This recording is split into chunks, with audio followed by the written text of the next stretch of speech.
कभी कभी भगवान अपने सबसे प्रिय भक्त की परीक्षा इतनी कठिन कर देते हैं कि पूरी दुनिया उसे बदकिस्मत समझने लगती है। लेकिन अंत में यही परीक्षा उस भक्त को भगवान के सबसे करीब पहुंचा देती है। बहुत समय पहले की बात है। दक्षिण भारत के एक शांत और सुंदर गांव में धर्मदास नाम का एक किसान रहता था। उसका जीवन बहुत साधारण था। एक मिट्टी का छोटा सा घर, थोड़ी सी जमीन और 2 बैल, बस यही उसकी सारी संपत्ति थी। धर्मदास की पत्नी गौरी एक बहुत समझदार और धैर्यवान महिला थी। उनका जीवन भले ही साधारण था, लेकिन उनके घर में हमेशा संतोष और शांति बनी रहती थी। धर्मदास की सबसे बड़ी पहचान थी भगवान विष्णु के प्रति उसकी अटूट भक्ति। हर सुबह जब गांव के लोग अभी सो ही रहे होते थे, तब धर्मदास उठ जाता था। वो नदी में स्नान करता, कुछ ताजे फूल और तुलसी के पत्ते तोड़ता और गांव के पुराने विष्णु मंदिर में जाकर दीपक जलाता। मंदिर बहुत पुराना था। उसकी दीवारें थोड़ी टूटी हुई थी, लेकिन वहां की शांति अद्भुत थी। धर्मदास जब वहां बैठकर ओम नमो भगवते वासुदेवाय का जाप करता तो ऐसा लगता जैसे पूरा वातावरण पवित्र हो गया हो। पूजा करने के बाद वो अपने खेत में काम करने चला जाता। धर्मदास की एक और आदत थी। वो कभी किसी भूखे को खाली हाथ नहीं जाने देता था। अगर रास्ते में कोई साधु मिल जाता तो वो उसे अपने घर बुलाकर खाना खिलाता।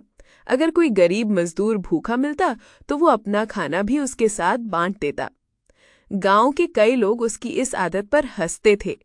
एक दिन गांव का एक व्यापारी बोला, धर्मदास, तुम खुद मुश्किल से गुजारा करते हो, फिर भी दूसरों को खाना क्यों खिला देते हो? धर्मदास मुस्कुराया और बोला, जो भूखे को खिलाता है, भगवान उसके घर की चिंता खुद करते हैं। स्वर्गलोक में एक दिन माता लक्ष्मी ने भगवान विष्णु से कहा, प्रभु, धरती पर आपके कई भक्त हैं, लेकिन मैंने सुना है कि धर्मदास नाम का किसान आपका बहुत सच्चा भक्त है। भगवान विष्णु मुस्कुराए। उन्होंने कहा, हाँ देवी, उसकी भक्ति बहुत गहरी है, लेकिन भक्ति की असली पहचान तब होती है जब जीवन में कठिन समय आता है। लक्ष्मी जी ने पूछा, क्या आप उसकी परीक्षा लेंगे? भगवान बोले, हाँ, ताकि दुनिया भी देख सके कि सच्ची भक्ति क्या होती है। कुछ ही दिनों बाद धर्मदास के जीवन में मुश्किलें शुरू हो गईं। सबसे पहले उसके खेत की फसल अचानक सूखने लगी। जिस खेत में हमेशा हरी भरी फसल लहराती थी, वो धीरे धीरे बंजर सा दिखने लगा। गांव के लोग कहने लगे, इतनी पूजा करता है, फिर भी भगवान ने इसकी फसल खराब कर दी। लेकिन धर्मदास हर सुबह मंदिर जाकर पहले की तरह दीपक जलाता और भगवान से कहता, प्रभु, शायद इसमें भी आपकी कोई इच्छा होगी। कुछ समय बाद उसके एक बैल की तबीयत खराब हो गई। वो बैल उसके खेत के काम का सबसे बड़ा सहारा था। गौरी चिंता में पड़ गई। उसने कहा, अब खेत का काम कैसे होगा? धर्मदास ने शांत स्वर में कहा, भगवान जिसने समस्या दी है, वही रास्ता भी दिखाएंगे। कठिनाइयां यहीं खत्म नहीं हुई। एक रात भयंकर तूफान आया। तेज हवा और बारिश से धर्मदास के घर की छत का एक हिस्सा टूट गया। सुबह गांव वाले देखने आए। किसी ने सहानुभूति दिखाई, लेकिन कई लोग तो हंसने लगे। एक आदमी बोला, देखो, इतना भगवान भगवान करता था, भगवान ने इसका घर ही गिरा दिया। लेकिन धर्मदास ने कोई शिकायत नहीं की। उस दिन भी वो मंदिर गया, दीपक जलाया और बोला, प्रभु, मैं समझ नहीं पा रहा कि आपकी योजना क्या है, लेकिन मुझे आप पर पूरा भरोसा है। कुछ दिनों बाद एक ऐसी घटना हुई जिसने उसकी भक्ति की असली परीक्षा ले ली।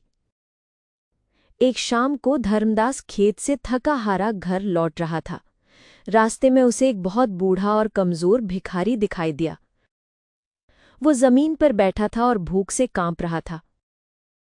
उसने धीरे से कहा, बेटा, 2 दिन से कुछ नहीं खाया। धर्मदास का दिल पिघल गया। उस दिन घर में भी मुश्किल से थोड़ा सा दलिया बना था। गौरी ने कहा, आज अगर ये खाना भी दे दिया तो हम क्या खाएंगे?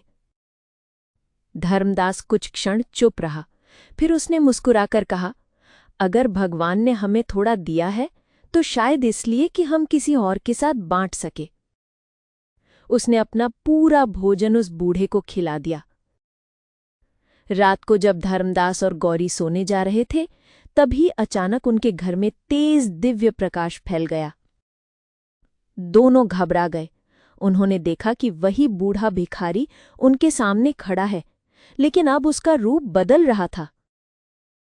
कुछ ही क्षणों में वहां 4 भुजाओं वाले भगवान विष्णु प्रकट हो गए। धर्मदास और गौरी तुरंत उनके चरणों में गिर पड़े। भगवान विष्णु ने मुस्कुराकर कहा, धर्मदास, मैंने तुम्हारी परीक्षा ली थी। मैंने तुम्हारी फसल छीनी, तुम्हारा बैल बीमार किया, तुम्हारा घर गिराया, ताकि देख सकूं कि तुम्हारा विश्वास कितना मजबूत है। फिर भगवान बोले, लेकिन तुमने कभी शिकायत नहीं की, और आज जब तुम्हारे पास खुद खाने को कुछ नहीं था, तब भी तुमने एक भूखे को भोजन दिया। भगवान विष्णु ने आशीर्वाद देते हुए कहा, तुम्हारी भक्ति सच्ची है, इसलिए आज से तुम्हारे जीवन में कभी किसी चीज की कमी नहीं होगी। अगले ही दिन से सब कुछ बदल गया। धर्मदास के खेत में पहले से भी ज्यादा हरी भरी फसल उगने लगी। उसका बैल भी पूरी तरह ठीक हो गया। गांव के लोग उसकी भक्ति की चर्चा करने लगे। लेकिन धर्मदास पहले जैसा ही विनम्र रहा। जब कोई उसकी प्रशंसा करता तो वो बस इतना कहता, मैंने कुछ नहीं